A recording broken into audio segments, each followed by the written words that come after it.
لقد استمتعت دائما بالمشي في وقت متأخر من الليل. هناك شيء ما حول السكون. هذا يجعل كل شيء يبدو أبسط. أنا لحام حسب المهنة. لقد كنت أفعل ذلك لأكثر من منذ 40 عاما. أعيش وحدي في مزرعة كبيرة، أنا وكلبي بوسلي فقط.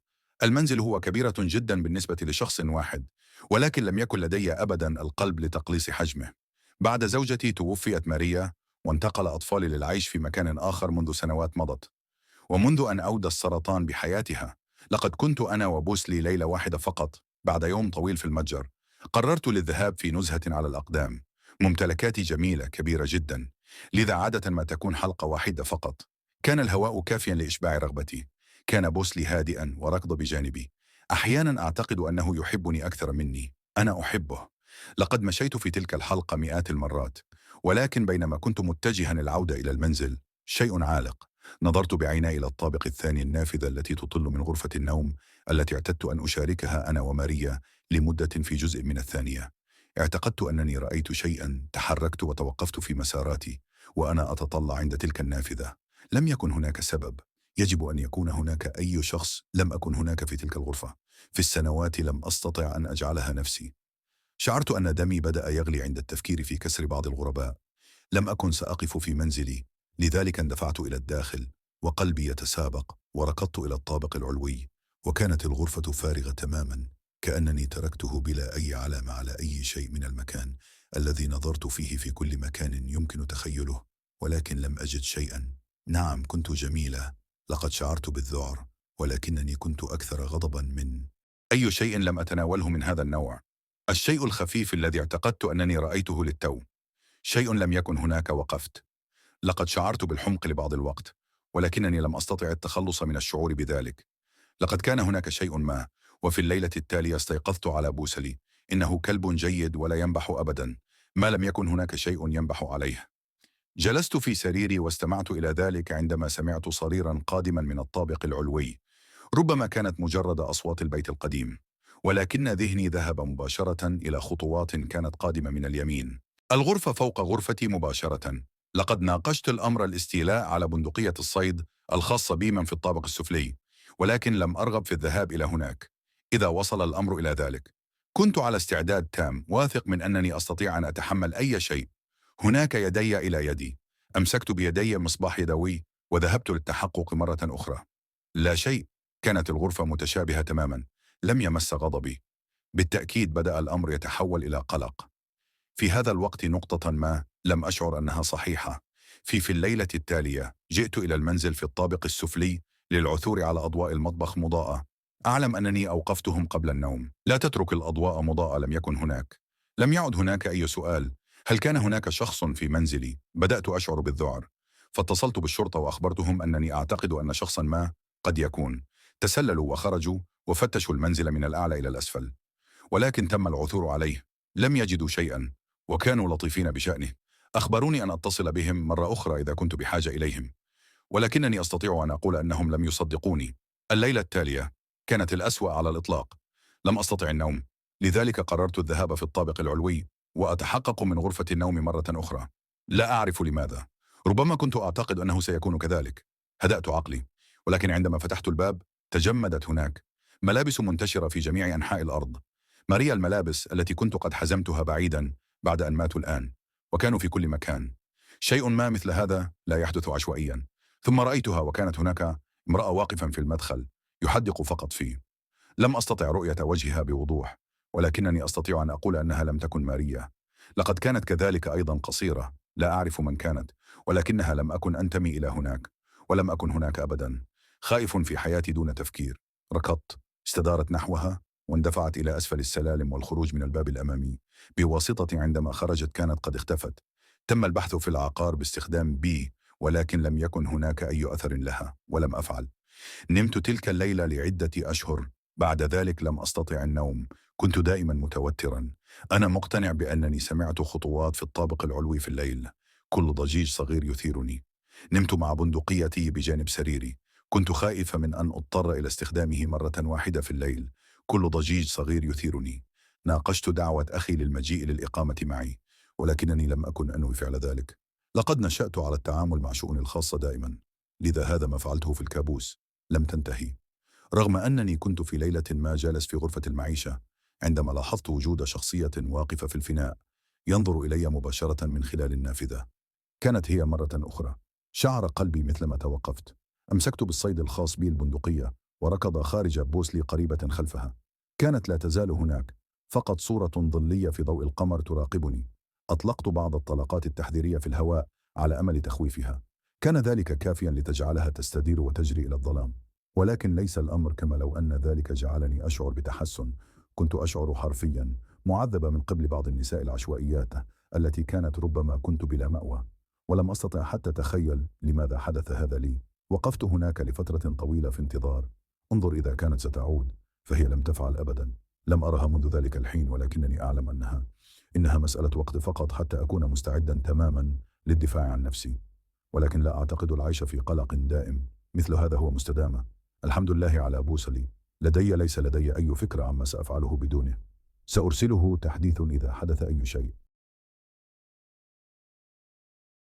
أعمل في خدمة تقديم الطعام، والتي يعني أنني على الطريق كثيرا، وعادة ما أكون متأخرا في الليل. أقضي معظم وقتي في حمل الأمتعة، الأشياء من مكان إلى آخر.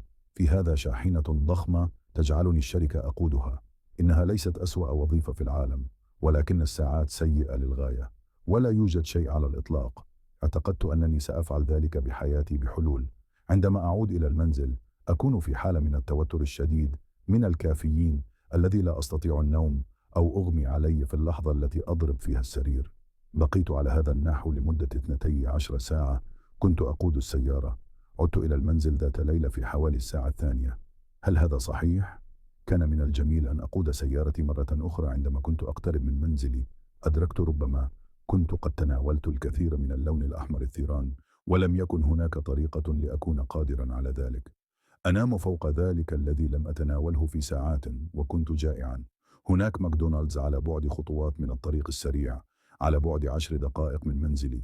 عادة ما يكون الخيار الأول عندما يتعلق الأمر بالسهر الوجبات الخفيفة، لأنها مريحة للغاية بالنسبة لي، ولا حتى واحدة لأشبع نفسي منها بسرعة الطعام الذي أحصل عليه. في بعض الأحيان غريب للغاية، اشتهاء أن حفنة فقط من البطاطس المقلية يمكن أن إرضاءهم واضح أنه متاح على مدار الساعة طوال أيام الأسبوع. وأنا اعتقدت أن بعض الأطعمة المريحة ستكون الشيء المثالي الذي يساعدني على الاسترخاء. لا أتذكر بالضبط ما هو الوقت، ولكن بالتأكيد كان بعد الساعة 2، الوقت الذي دخلت فيه إلى خدمة السيارات. كانت هناك بضع سيارات أمامي، والتي كنت في الواقع أنا مندهش نوعا ما من أنه ليس كذلك. مثل هذا ماكدونالدز كان مكانا مزدحما في 2 صباحا يوم الثلاثاء. بينما كنت جالسا هناك وجدت نفسي أتطلع بفارغ الصبر. انطلقت إلى الفضاء متسائلة عما كان يحدث منذ فترة طويلة. لاحظت شيئا ما. من الغريب أن هناك منزلا قديما متضررا فولكس فاغن مع نوافذها الملونة تراجعت إلى مكان في الزاوية ذاتها. كانت قطعة ماكدونالدز نفسها فقط قبول طلبات القيادة في هذا ساعة، لذلك لم يكن من المنطقي وجودها. كان سيارة في الموقف حيث تم حجزها، أماكن على الجانب الآخر للموظفين، لذلك لا يمكن أن يكون واحدا منهم. اعتقدت أنه ربما كان مجرد شخص يأكل في سيارتهم، والتي ربما كنت أنا. لقد فعلت ذلك بنفسي من وقت لآخر، لذلك أعتقد أنني لا أستطيع الحكم على أنه كان مجرد منظر غريب.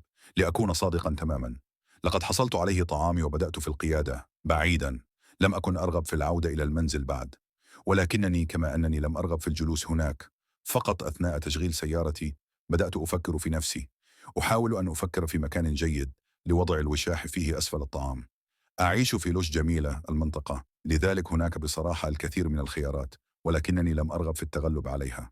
الأدغال كثيرة جدا بالنظر إلى مدى تأخرها. كان هناك محمية طبيعية ضخمة حرفيا أسفل الشارع من منزلي.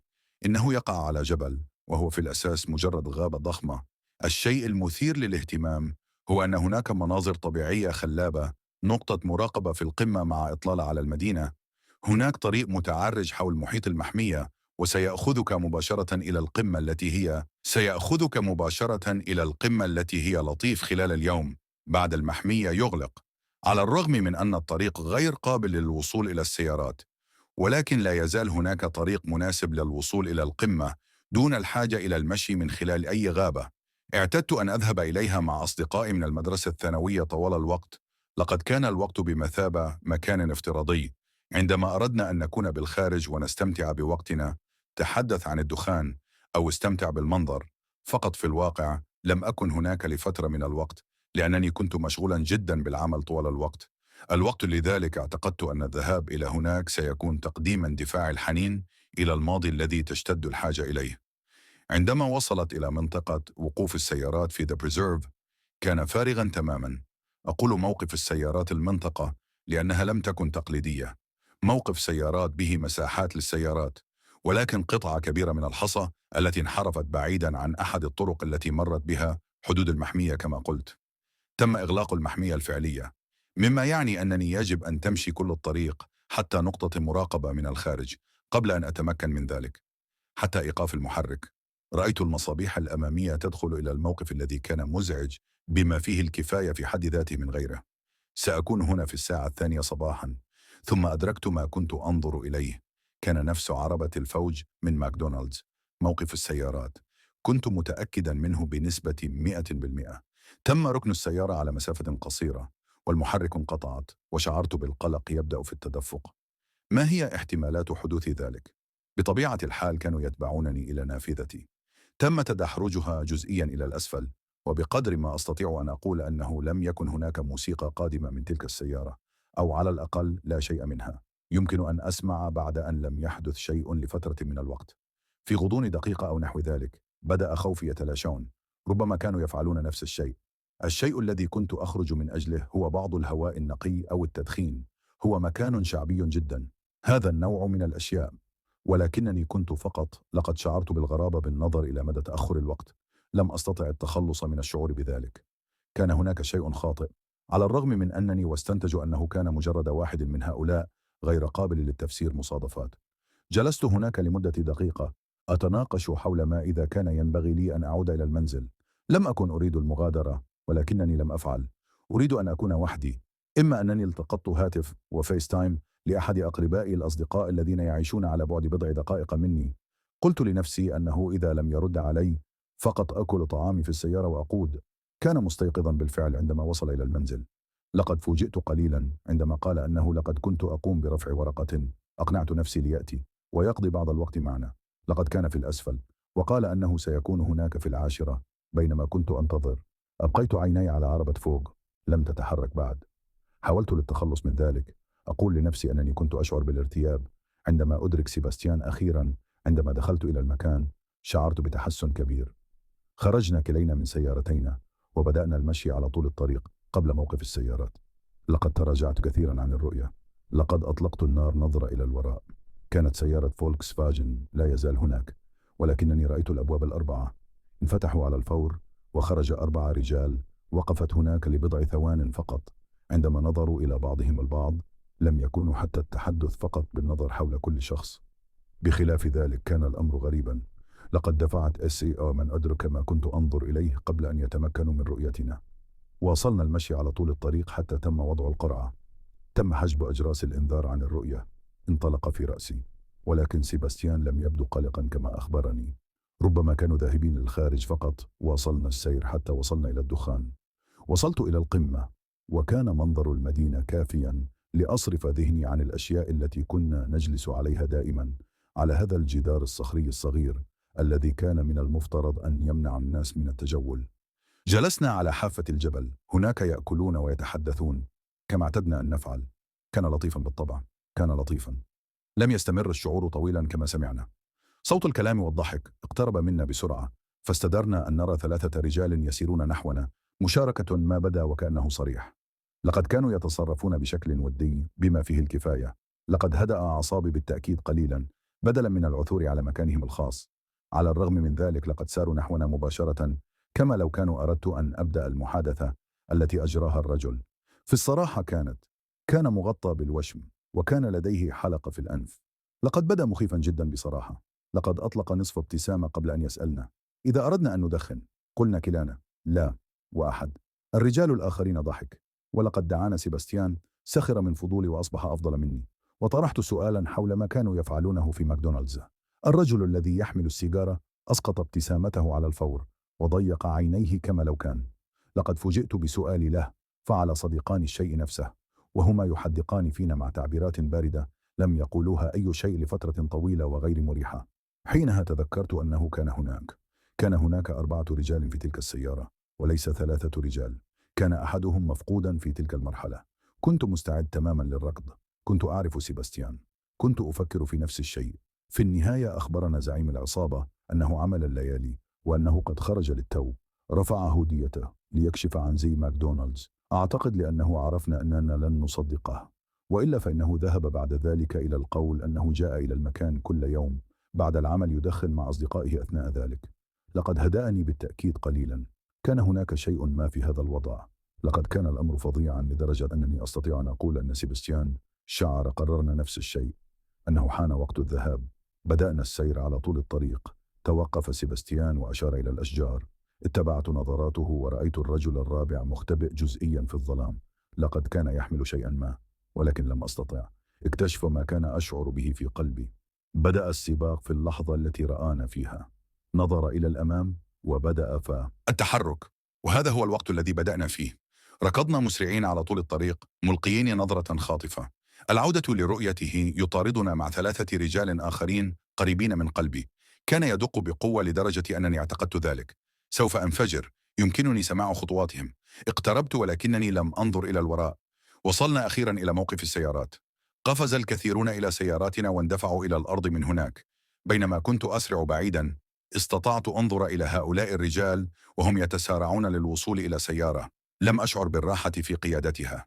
المنزل خوفا من أن أكون قائدا. اتصلت بهم مباشرة إلى منزل سيباستيان وأخبرته أننا يجب أن نلتقي عند العودة إلى شارعه. كان لدينا مكان لائق بداية جيدة لهم، ولا أعتقد أننا لقد تم متابعتي، ولكنني لم أتناول أي منها فرص. عندما التقينا أنا وسيباستيان مرة أخرى كنا لا نزال في حالة صدمة بشأن ما حدث. لقد حدث الجحيم للتو، ولا أعلم إذا كان الأمر كذلك. كانوا يحاولون سرقتنا، أو الأسوأ من ذلك أنني لم أفعل. أعرف ما أفكر فيه. لقد أراني سيباستيان هاتفه وقال أنه تسلل صورة لهم بينما لم يكونوا. لقد أرسلها لي، ولكنني لم أكن أنا متأكد من ما يجب فعله به.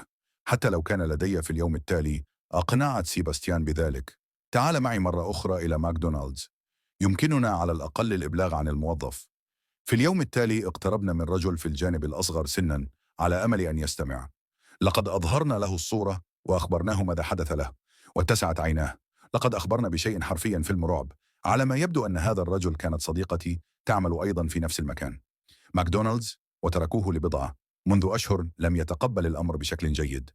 كان يضايقها أثناء عملها ويلاحقها بعد نوبات عملها. من الواضح أنه تم طرده، ولكن هذا لم يساعد. وكانت الشرطة متورطة بعد فترة وجيزة، وقد صدر أمر تقييدي المكان الذي يبدو أنه كان ينتهكه. هذا الأمر التقييدي لأنه كان التخييم في موقف السيارات سيباستيان. لقد كنت مرعوبا ولا أعرف السبب. قرر أن يتبعني، لكن الأمر كان واضحا أنه كان مختلا عقليا. أدعو الله أن ألقت الشرطة القبض عليه وهو يخيم في موقف السيارات، لأنه حينها سوف يفعل ذلك بالفعل. أتمنى فقط ألا يحدث ذلك التعرف على سيارتي في أي مكان كانت فيه. فقط أسبوع، ولكنني لم أعد إلى ذلك. ماكدونالدز أو ذا بريزيرف منذ ذلك الحين نأمل أن تتمكن الشرطة من القيام بذلك شيء ما، ولكن هذا خارج عن سيطرتي. موسيقى، سامحني إذا لم أتذكر كل شيء. تفاصيل القصة حدثت منذ فترة. لقد نشأت في أردمور منذ فترة طويلة. لا يحدث الكثير في بنسلفانيا هنا، لذا فإن العثور على أشياء للقيام بها يمكن أن يكون أمرا صعبا.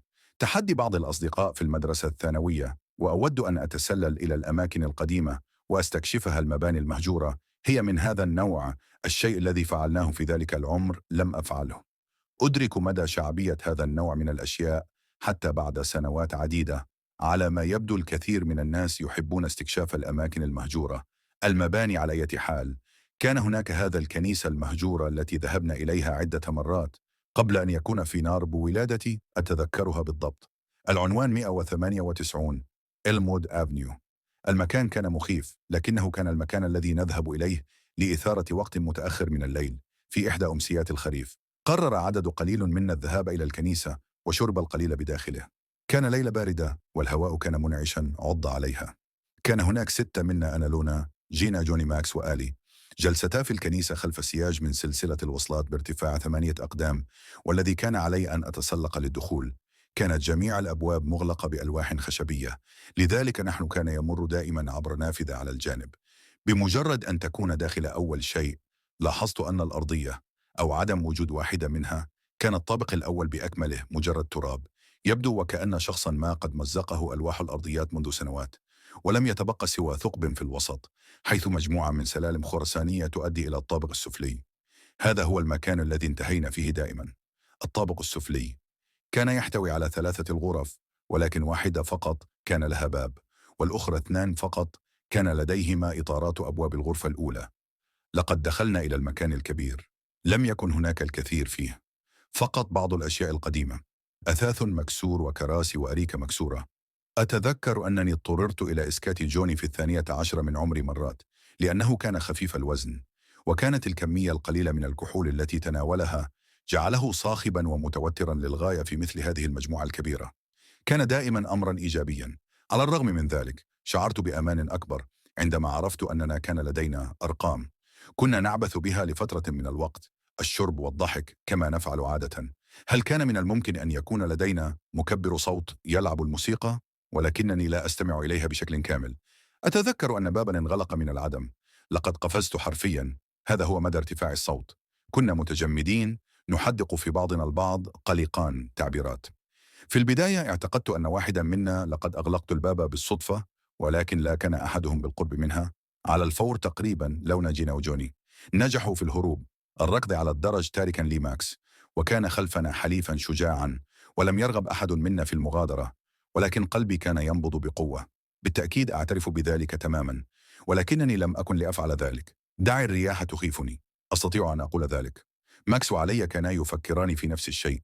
لا أعلم إن كان فضول أم الغباء، ولكننا قررنا التحقيق بعد الوقوف في صمت. لبضعة دقائق تسللنا نحن الثلاثة إلى افتح الباب الذي كان مغلقا بقوة. خلفها كانت هناك غرفة صغيرة، وأول الشيء الذي رأيته كان خزانة ذات مرآة. كان الجزء العلوي منه متصدعا، وكان هناك أحمر بقع ملطخة على السطح. في البداية اعتقدت أنه طلاء قديم أو شيء ما، ولكن عندما اقتربت أكثر أدركت شيئا مرعبا لم يكن كذلك. جففت البقع تماما، ولا تزال موجودة لمعان لزج لهم مثل أي شيء آخر. لم أكن هناك لفترة طويلة كما شعرت. وقفت شعرات رقبتي، وكنت لدي أفكار ثانية حول عدم المغادرة في أقرب وقت.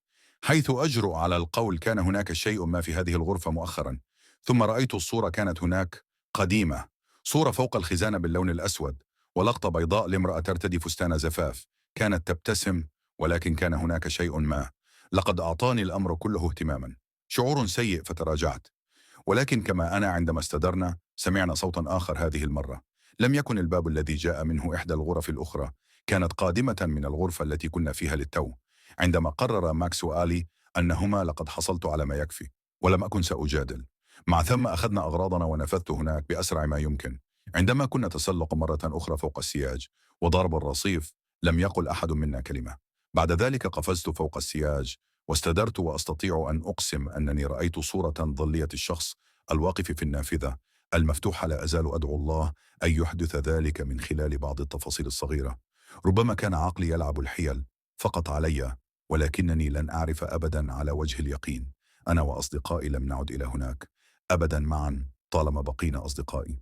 لقد عدت بالفعل إلى ذلك الكنيسة بنفسي، على الرغم من أنها لم تعد الكنيسة موجودة بحلول الوقت الذي وصلت فيه للتحقق من ذلك مرة أخرى. كان تم هدمها بالكامل ولا يزال. ليس لدي فكرة عما رأيناه في تلك الليلة. أنا فقط سعيد لأن أصدقائي كانوا هناك ليشهدوا ذلك. لو كنت وحدي معي لربما شككت يحدث هذا الشيء كله، حتى لو كان أي شخص يريد القيام ببعض الحفر. تفضل. كنت لم أتمكن أبدا من معرفة أي شيء عبر الإنترنت، ولكنني لن أتفاجأ إذا كان ذلك الكنيسة لها تاريخ لا أعرف عنه.